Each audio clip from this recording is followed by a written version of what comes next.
क्या नाम है? हाँ भैया, इनका नाम रोहित नंदन है, ठीक है। और इनका सिलेक्शन जो है उत्तर प्रदेश पुलिस में हुआ है, ठीक। और बहुत दिन से हम लोगों जुड़े हुए थे। ये सबसे पहले हमारी आपकी मुलाकात शायद गांधी जो ब्रांच है गांधी भवन वाली, वहाँ पे हुई थी, ठीक है। तो उसके बाद वहाँ से हम लोग जब यहाँ पे शिफ्ट हुए तो भैया लगातार हम लोगों जुड़े रहे। और हालांकि उत्तर प्रदेश पुलिस से बढ़ के इनका IQ लेवल है, ठीक है। इससे अच्छा इनका सिलेक्शन होगा, अभी UPSI वगैरह में इनका हो जाएगा, पढ़ने में अच्छे हैं और लगातार इन्होंने मेहनत करी, ठीक। और उसका रिजल्ट आपके सामने है। एक बात आपसे बार बार कहते हैं, कल रात में, कल वक्त शाम को 5-6 बजे लाइब्रेरी पहुंच गए हम, तो हमने वहाँ पे भी एक बात बोली कि आप थोड़ा पढ़ें लेकिन उसको बार बार पढ़ें। रिवीजन बहुत ज़रूरी है, ठीक। जब भी आप पढ़ें तो उसको रिपीट करते रहें, बार बार प्रैक्टिस करेंगे तो चीज़ें बहुत ईजिली हो जाएंगी, ठीक। और ऐसा नहीं है कि सिलेक्शन लेने के लिए बहुत कोई लंबा टाइम चाहिए। अगर आप ढंग से डेडिकेशन से लगातार थोड़ा पढ़ दें, कंटिन्यूटी बहुत ज़रूरी है, तो आपका सिलेक्शन जो है बहुत जल्दी हो जाएगा। तो कुछ पूछना है भैया से, बताओ कितने घंटे पढ़े? हाँ, सबसे बढ़िया क्वेश्चन, कितने घंटे पढ़े, कैसे पढ़े, बताओ भैया। रोहित बताओ इनको। हम यहाँ नाइट लाइब्रेरी में आते थे, वही लगभग शुरुआत में 2-3 लगभग पढ़ते थे, फिर रात में चाय पीने जाते थे स्टेशन पे, और फिर उसके बाद वापस लौट के आते थे, फिर पढ़ते थे थोड़ी देर, फिर सुबह उठ के साइकिल लेके चले जाते थे। बस ये बताओ, आपका जो सफ़र रहा तो कितने दिन लगे आपको, टोटल कुल टाइम कितना लगा? जैसे आप पहले जुड़े थे हम लोगों से, तो पहले आप ऑफलाइन हम लोगों जुड़े, तो कुल टाइम कितना लगा? जैसे लोग कहते हैं कोई 6 महीना, कोई 1 साल, तो कुल टाइम कितना लगा आपको? अरे मन से हमने यही लगभग, जब ये UP पुलिस का नोटिफिकेशन आया तब मन से पढ़ाई की, कोचिंग भी की यहाँ पे।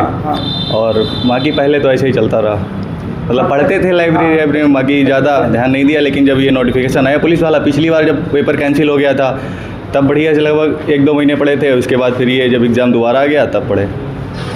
कितने घंटे पढ़ना चाहिए, कुछ बताना है लोगों को? अब अपने हिसाब से जिसको मतलब कितने घंटे? 4 घंटे पर्याप्त है? 4 घंटे नहीं, थोड़ा बढ़ा लो। 5 घंटे 6 घंटे? हाँ, 5-6 घंटे। 5-6 घंटे पढ़ना चाहिए। कोई बुक्स बताएंगे आप? उत्तर प्रदेश पुलिस बता दो इनको, ज़्यादातर बच्चे जो है उत्तर प्रदेश पुलिस वाले हैं, तो कोई बुक जिससे आपको लगता हो? अरे हाँ, रीजनिंग बढ़िया से, अगर रीजनिंग मैथ बढ़िया आती है तो रीजनिंग मॉक दो, और रीजनिंग ज़्यादा बार बार पढ़ने की ज़रूरत नहीं, मॉक दो रीजनिंग के बढ़िया। और हिंदी वगैरह पढ़ लो अच्छे से, और बस रीजनिंग, हिंदी और मैथ और वो जीएस में सबके लगभग थोड़े बहुत निकल जाते हैं। जीएस में थोड़ी गड़बड़ी हो जाती है, मतलब मिला के आप कहना है कि रीजनिंग और हिंदी अच्छा, मॉक दो बढ़िया से, बस मॉक देना चाहिए। और मॉक तुम देते नहीं, मॉक ठीक भैया, मॉक देंगे तो चीज़ें हो जाएंगी, ठीक है।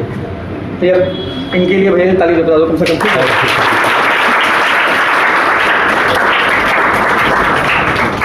है। गुरु जी बताना चाहें, बताओ भाई लोगों को, आप यहाँ जाओ, तुम लोग आ जाओ, बताना चाहो बताओ। हम तो बताते रहते हैं डेली इनको, 5-10 मिनट डेली, ऐसे पढ़ो, ऐसे पढ़ो। मैथ सर जानते ही हैं, मैथ कितना बढ़िया पढ़ाते हैं। जब से वहाँ गांधी भवन में एक ही बार गए थे, और एक्चुअली हम दूसरे सर थे, एक आदर्श सर, वो पढ़ाते थे वहाँ पे, कहीं दूसरी कोचिंग है उधर पढ़ाते थे, हम उनको ढूंढते हुए गए थे, और ये आदर्श सर मिल गए हमें। तब से आज तक हम इन्हीं के साथ हैं, आदर्श सर के साथ। और ये नियमित सर, रीजनिंग पढ़ लोगे कहीं छूटेगा नहीं कोई क्वेश्चन, वही चीज़ है ना। और रीजनिंग बढ़िया, कितने 55 शायद क्वेश्चन आते हैं। हाँ, 55 ठीक है। कुछ ऐसा है ही नहीं यार कि पता निकले, पेपर किस तरह से इसाज वगैरह आने आया है, ठीक है। अब इनके दिल पे हाथ रख के पूछे, जितनी लापरवाही करी उतने से रहता है, ऐसा नहीं है ना। बहुत लोग सच में बैठे, बहुत लोग हैं जिनका लास्ट में बाहर हुए हैं, जितनी लापरवाही लास्ट में हुई है उतने छूटा सिलेक्शन बस। देखिए कल शायद आप वाले बैच में मैं थोड़ा सा मिस कर रहा हूँ, मुझे गाइड करिएगा। या तो आप वाले बैच में लंबा चौड़ा लेक्चर हुआ था इसी बात पे, या सुबह वाले बैच में हुआ था? किस बैच में हुआ था आप बता सकते? आपके में ही हुआ था ना? हम लोग काफ़ी लंबा डिस्कस करते करते निकल गए थे। बाद वाला था शायद, आप वाला बैच था, बाद वाला बैच था ना? हाँ, कोई ऐसा ही कुछ पॉइंट ही बता रहा था मैं, और उसी पे बहुत दूर तक निकल गया था। उस पूरे के पूरे की फैक्ट में एक ही चीज़ मैंने आपको समझाई थी। सिलेक्शन में आपके सामने भैया एक सेलेक्टेड कैंडिडेट खड़े हैं, और हो सकता है ये प्रक्रम जो है चलता रहे, क्योंकि मोस्टली होता है ना, स्टूडेंट जब ट्रेनिंग पे जाते हैं, या अभी बहुत से ऐसे हैं जिनको ये लग रहा है कि हम किसी दिन जाएंगे वर्दी पहन के ही जाएंगे सीधे, है ना, तो उन्होंने हाइड करके रखा हुआ है, नहीं जानकारी मिल पाई है किसी भी तरीके की, तो ये प्रक्रम अब चलता रहेगा। अच्छा, अच्छा कई बार क्या होता है, अभी मैं भी बैठा था कुछ कर ही रहा था, वो ख़त्म ही कर चुका था, तब तक भैया का आना हो गया। मैं बाहर निकलना ही चाह रहा था कि चलो थोड़ा घूम घाम के आते हैं, तब तक भैया भी आ गए। तो कई बार ऐसा भी होता है कि कोई बच्चा आया मिलने और कुछ कर रहे हैं तो उस समय व्यस्तता के कारण आप लोगों से नहीं मिलवा पाते हैं, लेकिन कहीं भी अगर मौका मिल जाता है तो माइक बैग में ही पड़ा रहता है कि आप लोगों को अगर ऐसे नहीं मिल पा रहे हैं, अब हर बैच में तो ये भी नहीं आ सकते, तो किसी न किसी माध्यम से उन तक ये चीज़ें पहुंचाई जाए, कोशिश करूंगा। ये वीडियो आज मैं डाल दूंगा इसको। तो मैंने कल आपके पूरे बैच में यही बात समझाई थी कि भैया सिलेक्शन लेने के लिए सिर्फ और सिर्फ 3 वर्ड्स हैं, उसके अलावा कुछ है ही नहीं। पहला, कंप्लीट योर सिलेबस। आप एक बार अपना सिलेबस कंप्लीट कर लो। अच्छा, एक्सेप्शंस हर जगह हैं, आपको हर जगह पे अपवाद देखने को मिल जाएंगे, लेकिन अगर मैं 95% की बात करूं तो पहले अपना सिलेबस कंप्लीट करिए। सिलेबस कंप्लीट करने के बाद में मैक्सिमम टाइम आप रिवीजन करिए, और रिवीजन करते करते आप मॉक टेस्ट लगाना शुरू कर दीजिए। इन 3 बातों के अलावा आपको कुछ नहीं करना होता है सिलेक्शन के लिए। आपको ये पता ही है सिलेबस क्या है आपका। अगर आपको नहीं पता है, गूगल जिंदाबाद, यूट्यूब पे 50 वीडियो आपको मिल जाएंगी कि कौन कौन से चैप्टर आपको पढ़ने हैं, कहाँ से पढ़ना है, क्या पढ़ना है, हर जानकारी आपके पास आज की तारीख में उपलब्ध है। दुर्भाग्य है उन बच्चों का, उन माता पिता का और उन टीचर्स का भी जो आज के इतने अपडेटेड ज़माने में भी आप लोगों को सिलेक्शन दिलाने में असमर्थ हैं। और अगर हम सिलेक्शन आपको नहीं दिला पा रहे हैं, आप नहीं ले पा रहे हैं, सिर्फ एक वजह है उसकी, और वो वजह मेरे भाई है आपकी लापरवाही या फिर हमारी लापरवाही। अगर एक बार हम लापरवाह हो भी गए, जैसे मैं कभी कभी सवाल कराता हूं, तो आजकल मैंने एक नया शुरू किया है, मैं कहता हूं मैं गलत कर सकता हूं, मैं सवाल धीरे लगा सकता हूं, लेकिन आप धीरे नहीं लगा सकते ना, आप सवाल को गलत कर सकते हैं। मेरे सवाल 10 बार गलत करने की गुंजाइश है, मैं गलत करूंगा, फिर मैं सही करूंगा, फिर मैं गलत करूंगा, फिर मैं सही कर लूंगा, आखिर मैं आपको सही बता के जाऊंगा। लेकिन आपके पास अगर मैंने वो सवाल एक बार आपको पढ़ा दिया तो गुंजाइश नहीं है कि आप एक बार भी उस सवाल को गलत करो, है या नहीं है? क्योंकि अगर आप वो सवाल गलत कराए ना, तो आपका फिर आप बाद में कहते हो कि सर 1 नंबर से रुक गया, सर 2 नंबर से रुक गया, सर ये है वो है। इन भैया के साथ जहाँ तक मुझे धुंधला धुंधला याद है, इनके साथ में 1-2 लोग और आए थे। हाँ। क्या नाम था उनका? रियाज खान, और ये 3-4 लोग का ग्रुप था। और ये बैच में ही मतलब इन्हीं की वजह से शायद शाम वाला बनाया था हम लोगों ने। शाम में आए थे ना तुम? शाम वाले बैच में आए थे, गांधी भवन वाली ब्रांच पे। इनके चक्कर में ही बैच बनाया था कि सोचा था कि जो है लेकिन फिर हुआ उसमें ये कि यहाँ से वहाँ का देख पाना, इधर भी डिस्टर्ब हो गया और उधर भी नहीं देख पाए हम लोग, तो फिर वहाँ पे बंद कर दिया। इनके साथ वाले किसी का और का भी हुआ है सिलेक्शन।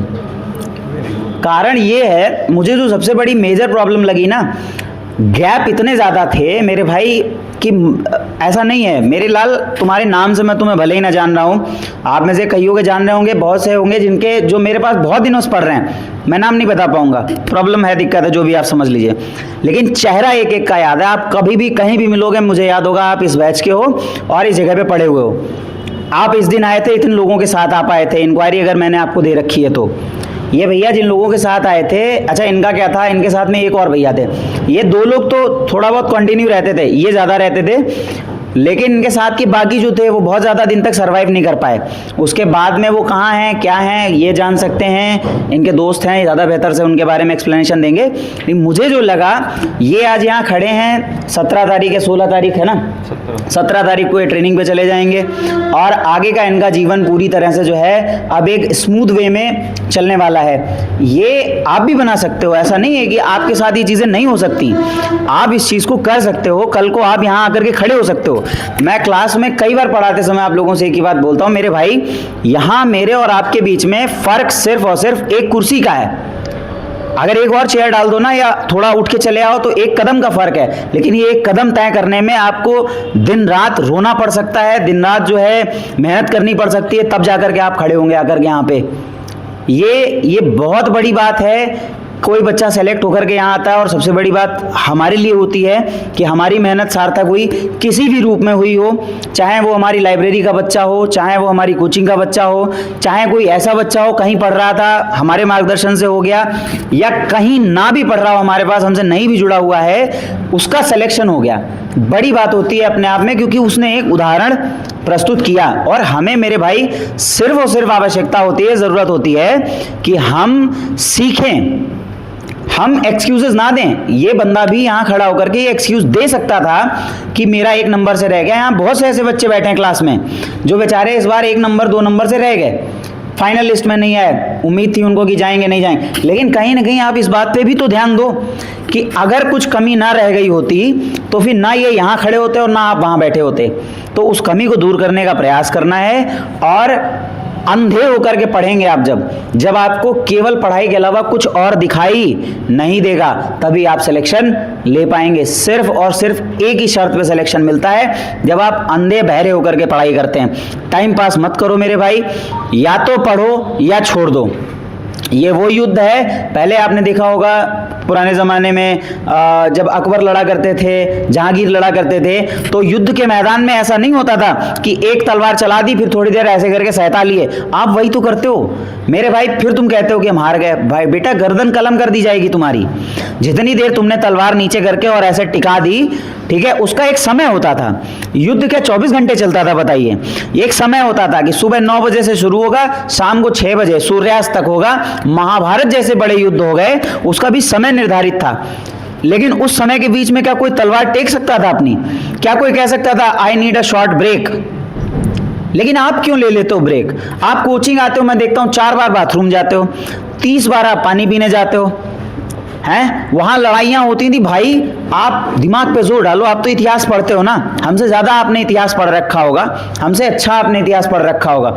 जितना हमने पढ़ रखा उसमें हमें यही दिखा, एक बार अगर तलवार उठ गई और उठ के आप मैदान में उतर गए तो या तो मर के आओ या मार के आओ या डिफेंस करके आओ, अपने आप को डिफेंड करके आओ, तभी आप जो है लड़ाई लड़ सकते थे, वरना नहीं लड़ सकते थे। यहाँ आप आज की तारीख में पढ़ने बैठ रहे हैं, पढ़ने बैठते हैं, 1 घंटे बाद कहीं कमर में दर्द हो रहा। उनके हाथ नहीं दर्द होते थे? जब बाजी जान की लगी होती है, विजय तभी मिलती है। और आप ऐसे टाइम पास करोगे कि अबे मिल जाएगा, हो जाएगा, इतना आसान है। ये मुश्किल नहीं है। अगर मुश्किल है सोच करके लड़े होते, ठीक है, तो न जाने कितनी लड़ाइयां हम हारे होते। लेकिन ना, हम तो वो रहे हैं जो छोटी छोटी सेनाएं, 1000 की सेना लेकर 50 हजार लोगों पे चढ़ाई की हैं और जीत हासिल की हैं। हिसाब लगा के देखो आप, 1000 व्यक्ति 50,000 एक तरफ, 1% पर 50 पर्सन्स, और जीत हासिल करी है हमने। क्यों? आत्मविश्वास और दृढ़ निश्चय। कोई आराम नहीं, जब तक जीत नहीं तब तक आराम नहीं। 3 दिन खाना नहीं खाया गया और लड़ाई लड़ते रहे। यहाँ आप 2 घंटे में आपका सर दर्द होने लगता है और आपको लगता है आप जंग जीत लोगे। क्या आपको लगता है आप लड़ाई लड़ रहे हैं? हाँ या ना? आप एक लड़ाई तो लड़ रहे हो। क्या है ये? अब देखो, सबसे बड़ी प्रॉब्लम ये है, आपको यही नहीं पता कि आप लड़ाई लड़ रहे हो। आप वो लड़ाई लड़ रहे हो जिसमें यहाँ पे बैठा हुआ तुम्हारे पड़ोस में जो बैठा ना, वही तुम्हारा दुश्मन है। अगर तुम जरा सा भी लापरवाही किए, तुम्हारे दिमाग में ये बात नहीं आती, तो ये सेलेक्ट हो जाएगा, तुम रह जाओगे। अगर तुमने आज की क्लास मिस की, तुम्हारे दिमाग में ये कभी नहीं आया कि तुम इससे पीछे हो गए। अगर वो एक क्वेश्चन की वजह से तुम्हारा सिलेक्शन रुका और इसका वो क्वेश्चन सही हो गया, तो तुम जो है पीछे हो गए। है ये बात या नहीं है? लेकिन तुम कभी नहीं सोचते। तुम सोचते हो अरे वो भंडारा था। मैं उस दिन अभी मंगल था, क्लास में घुसा 10 बजे वाले बैच में, मैं देखा यार आज क्या कोई त्यौहार है? मैं ये मेरा वर्ड देखो, आज त्यौहार है क्या? कोई एग्जाम है? बच्चे कह रहे नहीं सर आज मंगल है। मतलब आज भंडारा है तो आधी से ज्यादा क्लास गायब है। अब क्या करोगे तुम लोग यार? भंडारे में जाना बहुत अच्छी बात थी, लेकिन आप उतना जा सकते थे जितने में आपका क्लास ना छूटती आपकी। एग्जाम देना जेन्युइन बात, शादी में गए जेन्युइन बात। अबे 1 घंटे के लिए चले जाओ, 2 घंटे के लिए चले जाओ, तुम्हारी ये जिंदगी की तुम 4 दिन टिक के आते हो। तुमसे ज्यादा फालतू कोई है ही नहीं। तुम वो इंसान हो गए हो, भाई मेरे ऊपर तलवार मत ही रखी हो, मैं बाथरूम जा रहा हूं, 3 दिन बाद लौटूंगा। ऐसे करके सिलेक्शन लोगे? कभी नहीं मिलने वाला है, ध्यान रखना, कभी नहीं मिलने वाला है। और दुनिया में तुम कुछ भी हासिल कर लो, जिस कुर्सी पे तुम बैठे हो, जिस मेज पे तुम बैठे हो, इस मेज से उठ के यहां खड़े होने की जो खुशी है, तुम्हें दुनिया में कोई चीज नहीं दे सकती। जो सुकून यहां खड़े होकर के अपनी तारीफ करवाने में है, अपने लिए तालियां बजवाने में है, वो खुशी तुमको दुनिया में कोई चीज नहीं दे सकती। ये वीडियोस जब शॉर्ट में पड़ेंगी आपके यूट्यूब पे और उन्हें आपके घर वाले देखेंगे कि आपके टीचर्स आपकी इस तरीके से तारीफ कर रहे थे, आप इतने अपने बैचमेट्स से निकल करके यहाँ पे आ गए, उससे बड़ी कोई मोटिवेशन नहीं है। आपकी एक्सपेक्टेशन है आपके माँ बाप आपकी इज्जत करेंगे, उस लायक कोई काम करके देखो। मैं बोलूँगा, पूरे दिन बोलता रहूँगा, अलग अलग टॉपिक से आपको मोटिवेट करता रहूँगा, उसका कोई मीन नहीं है। जो काम की बातें थी मेरे भाई मैंने आपको बहुत बढ़िया बता दी। एक लास्ट बार रोहित भैया के लिए ज़ोरदार तालियां बजा दीजिए ताकि इन्हें जीवन में और मोटिवेशन मिलता रहे। और एक बात मैं इनसे भी कहूँगा, अभी आदर्श सर ने भी बोला कि आपका जो IQ लेवल है वो केवल उत्तर प्रदेश पुलिस कांस्टेबल तक सीमित नहीं रहना चाहिए, क्योंकि हो सकता है कल को भविष्य में हमें एक बहुत बेहतरीन अधिकारी प्राप्त हो जाए। तो अपनी पढ़ाई को आप आगे जारी रखिए और इसी शुभकामनाओं के साथ यहीं ख़त्म करते हैं। आप लोगों से यही कहेंगे कि भैया इनसे कुछ सीखिए और इन जैसे हर एक बच्चे से कुछ सीखिए, ताकि आपको अपने जीवन में मोटिवेशन की कमी के लिए रील्स देखने की ज़रूरत ना पड़े, आपके सामने लाइव मोटिवेशंस ऐसी चलती रहें। ओके।